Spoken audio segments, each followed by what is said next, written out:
Gli Stati Uniti eleggono il loro 47esimo presidente. Donald Trump torna sulla scacchiera globale e cambia la storia. Mutano le strategie politiche, variano le dinamiche economiche. Il mondo guarda, l'Europa osserva, l'Italia calcola quali potrebbero essere le ricadute di un muro protezionista alzato dagli States.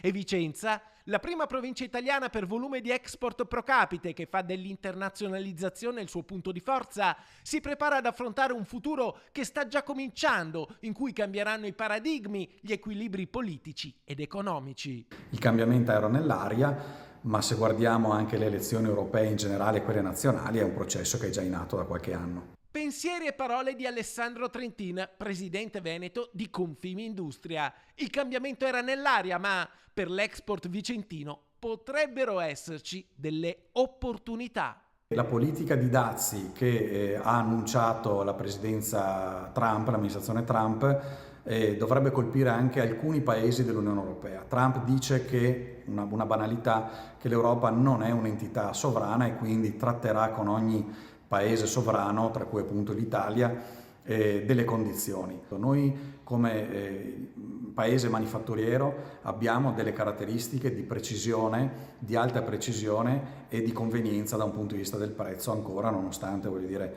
le difficoltà che abbiamo in Europa.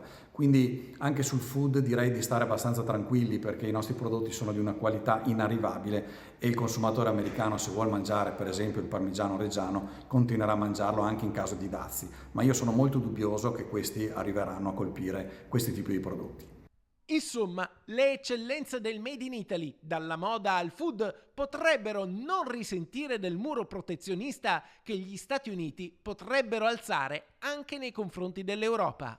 Non credo che la politica dei dazi colpirà per esempio l'automotive, anzi probabilmente colpirà l'automotive cinese in maniera pesantissima, che offrirà delle opportunità all'alta qualità tedesca e quindi italiana, in particolare vicentina, visto che i sedili vengono fatti qui per i grandi marchi tedeschi, di poter riprendere quegli ordinativi che mancano. Io, ripeto, sono fiducioso.